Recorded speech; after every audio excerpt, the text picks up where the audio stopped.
The thermometer outside Nikolai Volkov's cabin read 42 degrees below zero, but inside, his children slept without shivering beneath a single wool blanket. Across the settlement, his neighbors huddled around dying fires, burning through their dwindling wood supplies, praying for dawn. They had called him a fool when he spent an entire summer building a roof so heavy it looked ready to collapse, and they had laughed when he mortared thousands of bricks into a chimney that cost more than most men earned in a year. But on that January morning in 1853, when 3 families lost members to the cold while Nikolai's cabin remained warm enough to grow frost-free, no one was laughing anymore. Before we continue, let us know in the comments where you're watching from, and whether winter where you live gets cold enough to test your shelter. And if stories of frontier ingenuity and survival speak to you, subscribe now, because tomorrow's episode reveals an invention even more unexpected than this one.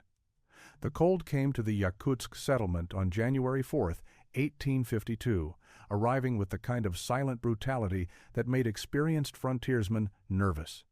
Nikolai Volkov had lived through 8 Siberian winters by that point, and he understood what temperatures below 40 degrees meant for families living in log cabins hundreds of miles from the nearest town.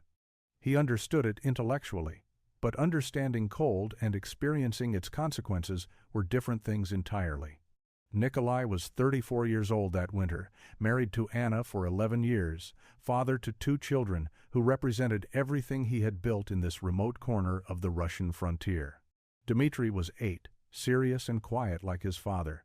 Katya was 6, bright and talkative like her mother. They lived in a cabin Nikolai had built during their first year in the settlement, constructed the way everyone built cabins in this region. Logs notched at corners, moss-chinked between gaps. A bark and pole roof, a simple stone fireplace, 1 window covered with oiled canvas.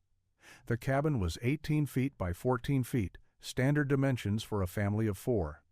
It had kept them alive through 7 winters. Nikolai had no reason to think the 8th winter would be different. The temperature dropped steadily through the first week of January. On January 7th, it reached 35 below zero. Nikolai kept the fire burning constantly, feeding logs every 2 hours through the night. Anna wrapped the children in every blanket they owned. The cabin stayed cold despite their efforts. Not fatally cold, but cold enough that their breath formed clouds indoors, cold enough that water in the bucket froze overnight, cold enough that sleeping required heavy furs and multiple blankets. On January 9th, the temperature fell further, 40 below zero by midday, 42 below by evening. Nikolai burned through 3 days' worth of firewood in a single night, desperately trying to keep the interior temperature survivable. The fireplace consumed logs as fast as he could feed them, but the heat seemed to vanish into the walls and roof, escaping faster than the fire could produce it. By dawn on January 10th, Nikolai was exhausted from tending the fire every hour, and the cabin was still dangerously cold. Anna woke that morning complaining of numbness in her fingers and feet.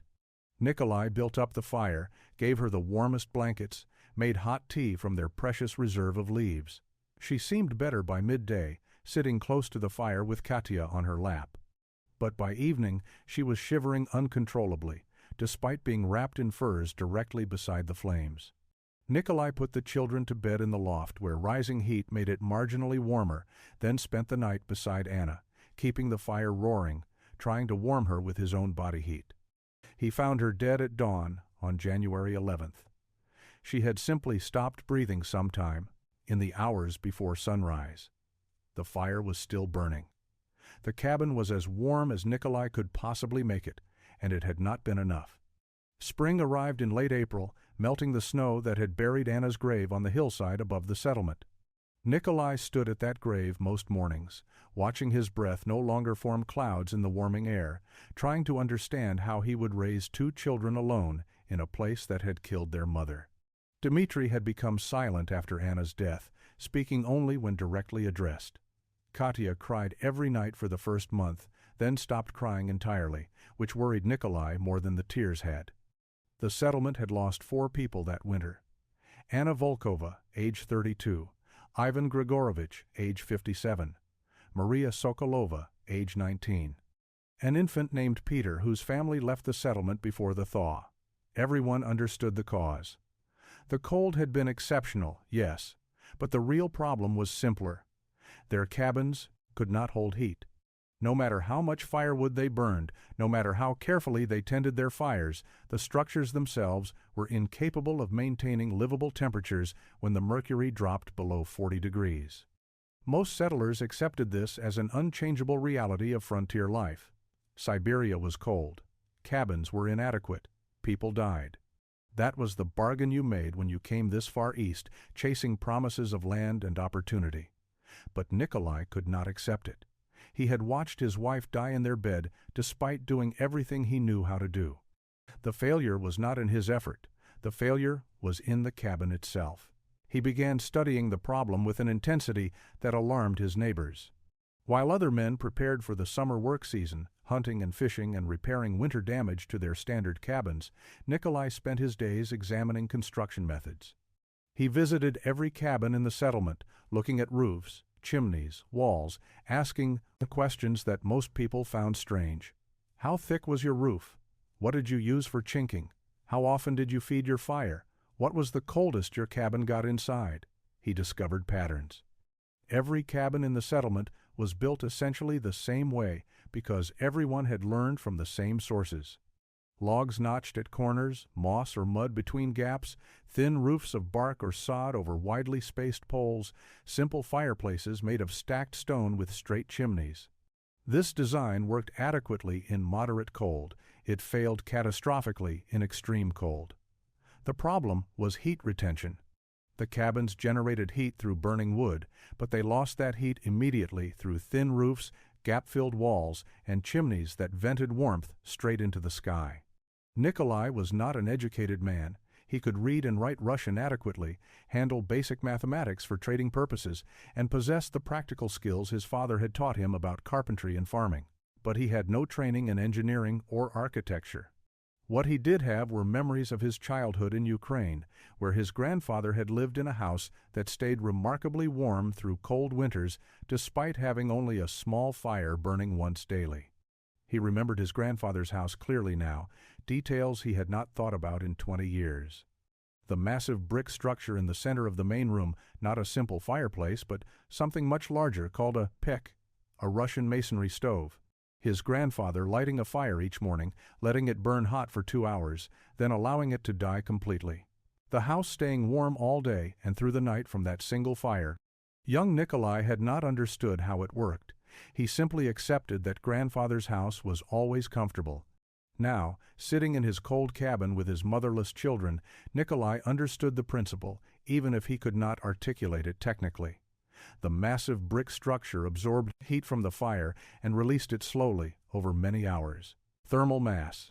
The bricks acted as a battery, storing energy and distributing it gradually. A simple fireplace had no mass.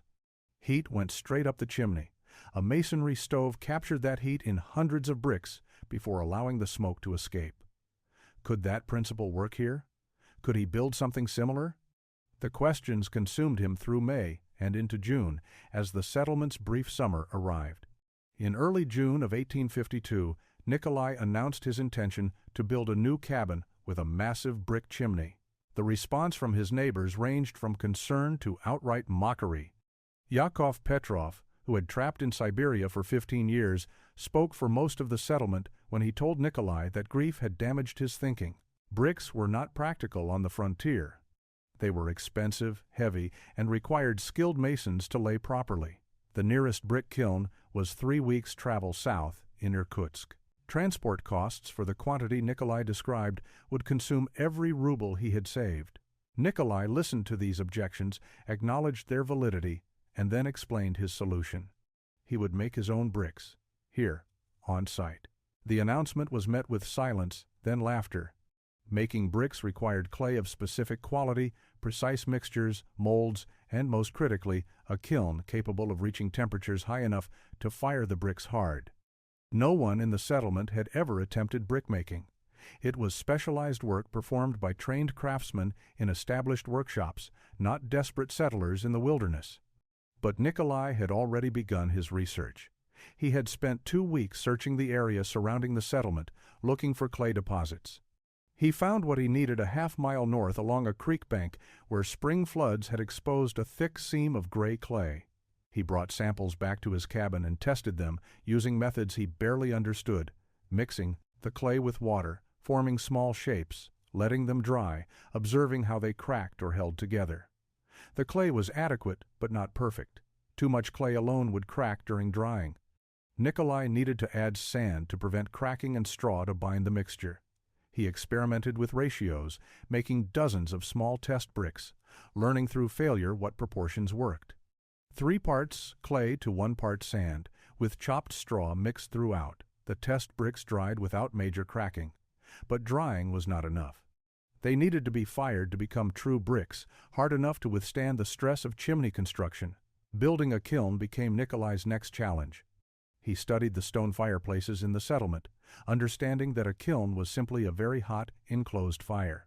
He gathered flat stones and began constructing a small kiln in a clearing near his cabin, building walls 2 feet high with a firebox at the base and a chamber above where bricks could be stacked. The design was crude, based on intuition rather than knowledge, but it represented his best attempt at creating firing temperatures. His first attempt failed completely. The kiln heated unevenly, cracking half the bricks and leaving the others partially fired. His second attempt was better, but still inadequate. The temperature was too low. The bricks came out hard on the outside, but soft at the core. Nikolai modified his kiln design, making the walls thicker for better heat retention, adjusting the airflow to create hotter combustion. His third firing produced 40 bricks that rang with a clear tone when tapped, indicating proper hardness throughout. He stacked them carefully and calculated that he would need approximately 2,000 bricks for his chimney design. The summer had just begun. From June through August of 1852, Nikolai Volkov worked from dawn until darkness making bricks. The process consumed every hour he could spare from basic survival tasks. He woke at first light, prepared a simple breakfast for Dmitri and Katya, then walked to the clay deposit with a shovel and 2 wooden buckets. Digging clay was brutal work. The material was dense and heavy, requiring significant effort to extract from the creek bank. Each bucket held approximately 30 pounds of clay. Nikolai made 4 trips each morning, hauling 120 pounds of raw material back to his work area near the cabin. Dmitri helped mix the clay. At 8 years old, he was strong enough to work a long wooden paddle through the thick mixture of clay, sand, and water. The work was tedious and exhausting, but the boy never complained. He seemed to understand that his father's obsessive project was somehow connected to his mother's death, though Nikolai had not explained it in those terms. Katya's job was arranging finished bricks to dry. She placed them in neat rows on flat boards, spacing them carefully so air could circulate. Her small hands were gentler than Nikolai's, rough fingers, less likely to damage the wet clay. The brick-making process became refined through repetition. Nikolai built wooden molds that produced bricks of consistent size, roughly 9 inches long, 4 inches wide, and 3 inches thick. He discovered that adding finely chopped straw in specific amounts prevented cracking during the drying phase. The mixture required careful consistency. Too wet and the bricks would slump and lose their shape. Too dry and they would not pack properly into the molds. Nikolai learned to judge the mixture by feel, adding water or dry clay until the texture was exactly right. Drying took 3 days in good weather, longer if rain or humidity slowed the process. Once dried, the bricks were carefully loaded into the kiln, stacked with small gaps between them to allow heat circulation. The firing process required 3 days of constant attention. Nikolai kept the fire burning continuously, gradually increasing the temperature over the first day, holding it at maximum heat for the second day, then allowing it to cool slowly on the third day. Opening the kiln too soon would crack the bricks through thermal shock. Patience was essential. Each firing produced approximately 100 bricks if everything went correctly. Some firings failed partially, producing bricks that cracked or remained underfired. Nikolai discarded these without hesitation. His chimney would require structural integrity. Weak bricks were worse than no bricks at all. By late August, he had completed 23 successful firings, producing 2,300 usable bricks. They were stacked in careful rows near his cabin site, protected from rain by canvas sheets he had purchased at considerable expense. Other settlers watched his progress with a mixture of pity and bewilderment. They saw a widower spending an entire summer making bricks when he should have been hunting, fishing, and preparing for winter in normal ways. Yakov Petrov told others that Volkov would realize his mistake when winter came and he had no food stored because he had wasted the summer on foolishness. But Nikolai continued working, driven by a certainty that terrified him even as it motivated him. If he failed, his children might die, as their mother had died. September arrived with frost warnings and shorter days. Nikolai began construction of his chimney with an urgency born from watching the calendar. He had perhaps 6 weeks before serious cold would make outdoor work dangerous. The foundation was already prepared, a raised platform of flat stones that would support the chimney's enormous weight. The structure he planned was unlike anything his neighbors had seen. Where their fireplaces were simple stacked stone affairs with straight chimneys, Nikolai's design incorporated principles he remembered from his grandfather's masonry stove, combined with modifications born from his own desperate reasoning. The firebox sat at ground level, built large enough to accommodate substantial logs. Nikolai laid the first courses of brick with mortar he had mixed from local clay, sand, and water. The mortar had to be strong enough to bond bricks permanently, but not so rigid it would crack from heat expansion. He tested mixtures on scrap bricks, learning through trial which proportions created durable bonds. Each brick was laid with careful attention to level and alignment. Gaps between bricks would create air channels that reduced thermal mass efficiency. The goal was maximum brick contact, maximum surface area absorbing heat from the fire. Above the firebox, Nikolai's design diverged dramatically from standard construction. Instead of a straight vertical flue allowing smoke to escape directly upward, he created a labyrinth. The smoke and hot gases from the fire traveled through horizontal channels built into the brick mass, forced to wind through the structure before reaching the exit flue. These channels were formed by leaving specific gaps between bricks, creating passages that routed exhaust gases through the maximum possible brick contact. The principle was simple. Every foot of travel through hot brick transferred heat from the gases into the mass. A straight chimney wasted that heat. Nikolai's serpentine design captured it. The structure grew slowly upward through September. Where a simple fireplace might require 200 bricks, Nikolai's chimney consumed over 1,500.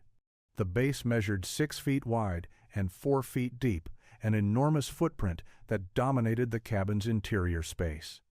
As the structure rose, Nikolai incorporated features that seemed bizarre to observers but served specific thermal purposes. He built a sleeping platform adjacent to the chimney at waist height, knowing this area would become the warmest spot in the cabin. He created alcoves at various heights, where heated bricks would radiate warmth in multiple directions. He ensured the chimney mass extended 8 feet into the cabin interior, before the flue narrowed and exited through the roof. The neighbors who stopped by to watch called it grotesque, a brick monster that consumed space and resources without obvious benefit. Yakov Petrov pointed out that Nikolai's chimney weighed more than most entire cabins. The massive structure required wall reinforcement to support its weight. Logs had to be notched and fitted around the chimney with precision, creating complex joinery that tripled the construction time. But Nikolai worked methodically through each challenge, understanding that the chimney was not merely a way to vent smoke, it was a battery, designed to store heat and release it slowly over many hours. The bricks themselves were the innovation. Nearly 2 tons of thermal mass that would transform how his cabin held warmth through Siberian winter. By mid-October of 1852, Nikolai's cabin walls stood complete around the massive chimney, and he faced the construction challenge that would define whether his entire project succeeded or failed: the roof. His neighbors built roofs in 3 or 4 days, using methods passed down through generations of frontier construction. Poles spaced 2 feet apart across the width of the cabin, covered with overlapping strips of bark, topped with a thin layer of sod. Total thickness rarely exceeded 6 inches. Total weight was negligible. These roofs kept out rain and provided minimal insulation. They also allowed heat to escape as fast as fires could generate it. Nikolai planned something radically different. He had calculated that heat loss through the roof accounted for more than half of total heat loss in standard cabins.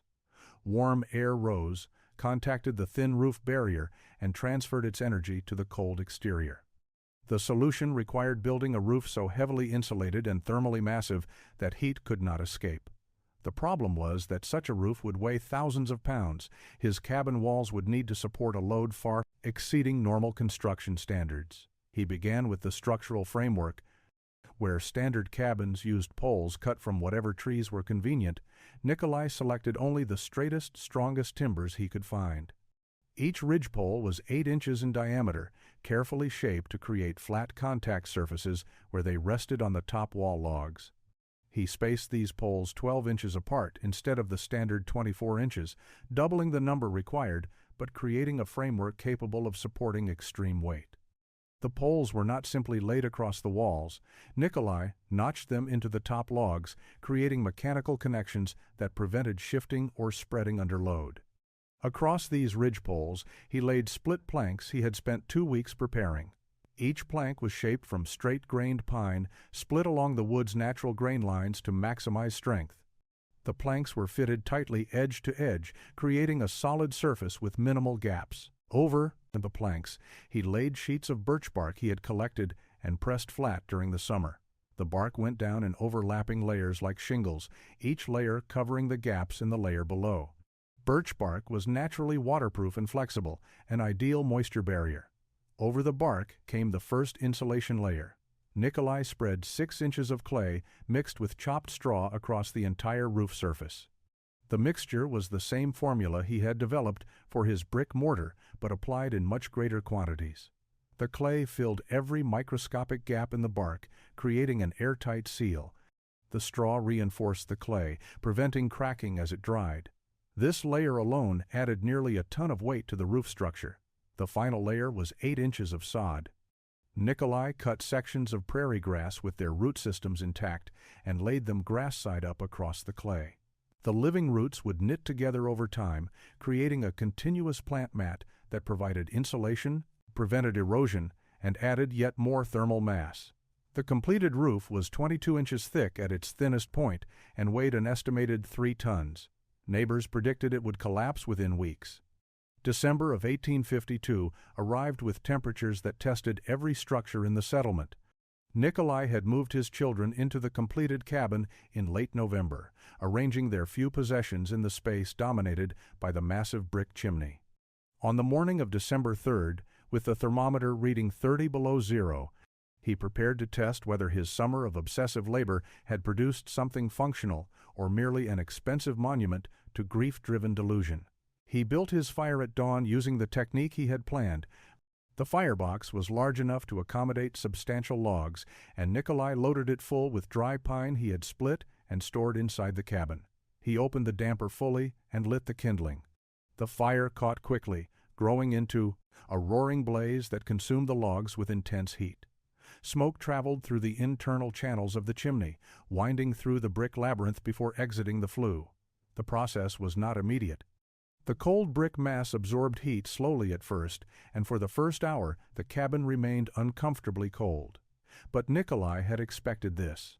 Thermal mass worked on principles opposite to standard fireplaces. A normal fireplace provided immediate heat that disappeared the moment the fire died. His chimney provided delayed heat that would persist long after the flames stopped.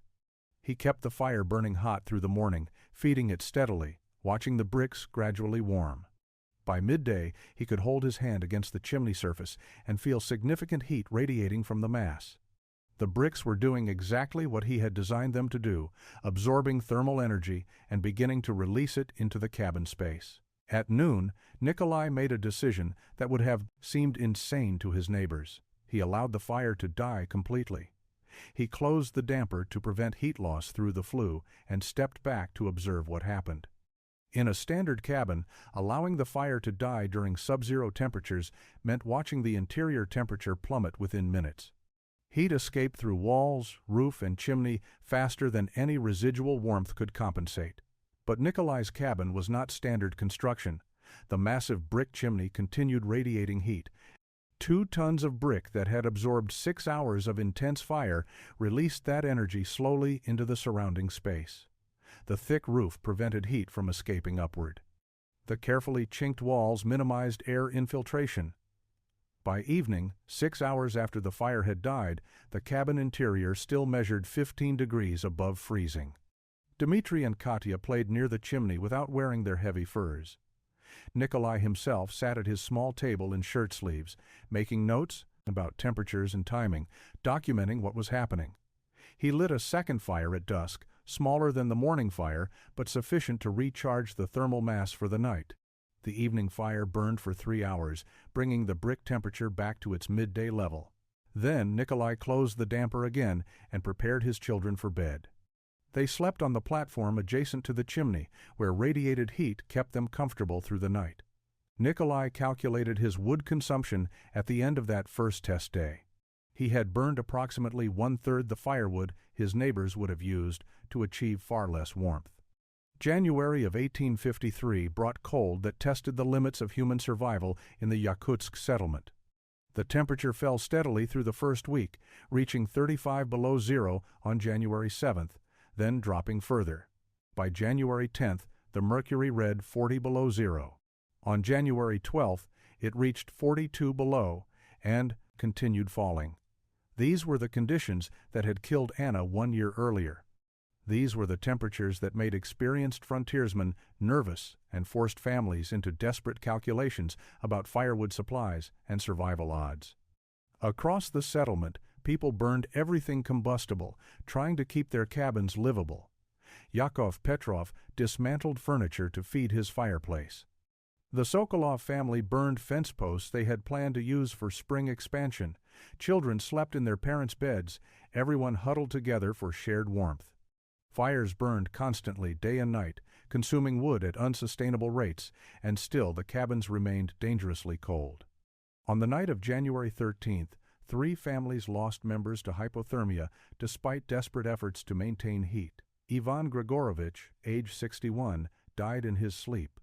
His son found him at dawn, frozen despite blankets and furs. Maria Petrovka, age 23, lost consciousness during the night and never woke. A child named Alexei, barely 4 years old, succumbed to the cold in his mother's arms. The settlement woke on January 14th to the reality that the winter was killing them faster than they could respond. Wood supplies were critically low. Several families faced the choice between burning their cabin furniture or freezing. The situation was approaching catastrophic. Nikolai's cabin told a different story. On the morning of January 14th, with exterior temperatures at 44 below zero, the interior of his cabin measured 52 degrees. He had lit 2 fires the previous day, morning and evening, each burning for approximately 3 hours.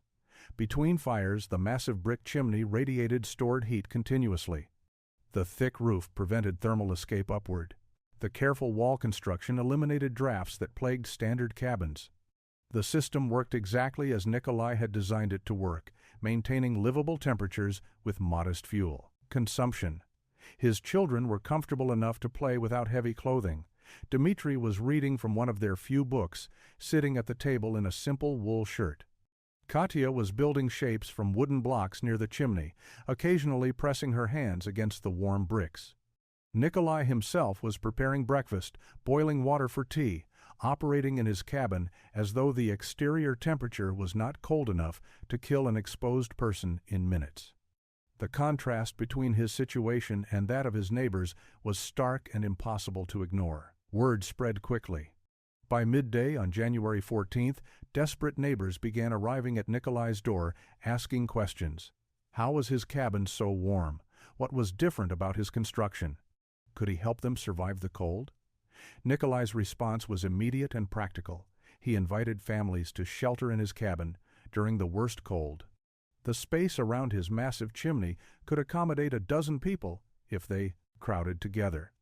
Several families accepted, bringing their children to sleep in warmth while their own cabins stood empty and freezing. For 3 nights, Nikolai's cabin served as refuge. Spring arrived in late April of 1853, and the settlement held a meeting to discuss the winter losses and what could be done to prevent future deaths.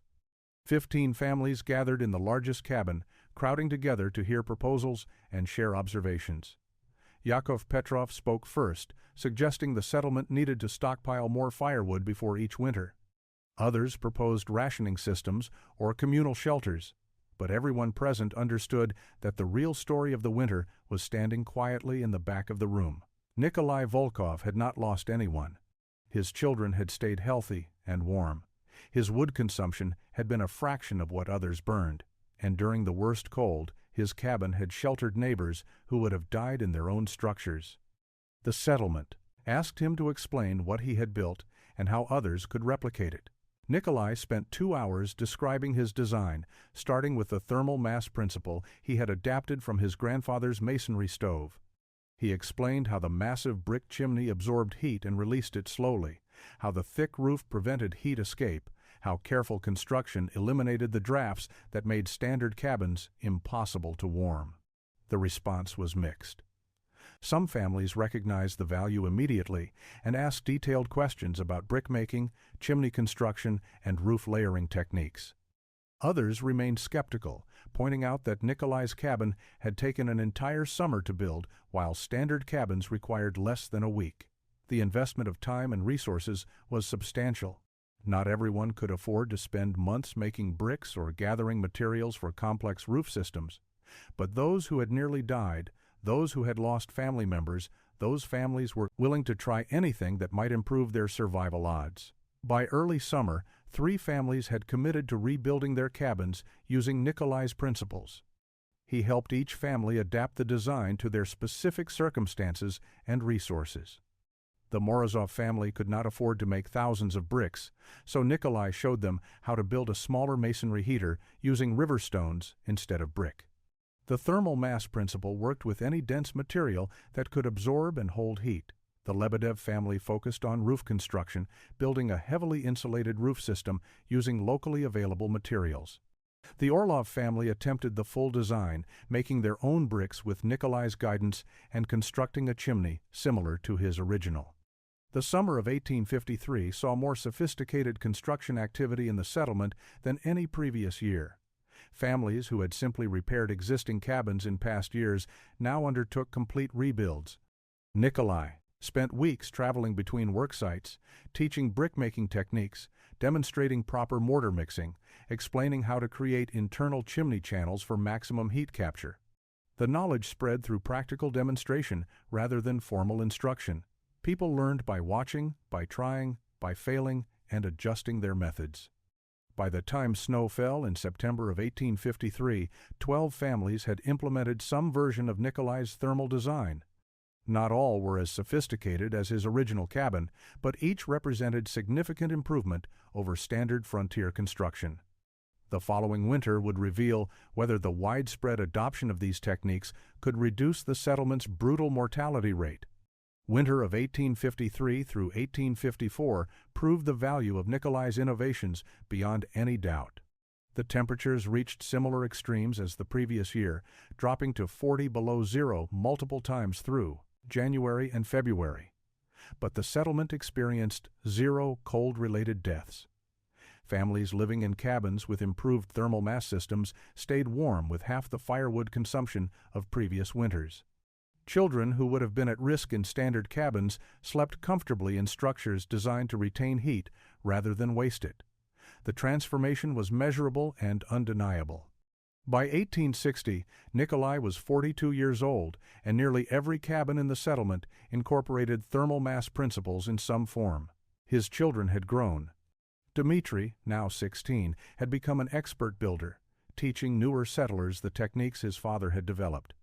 The boy had refined some of the original methods, finding more efficient ways to construct internal chimney channels and discovering that certain clay mixtures performed better than others in extreme cold.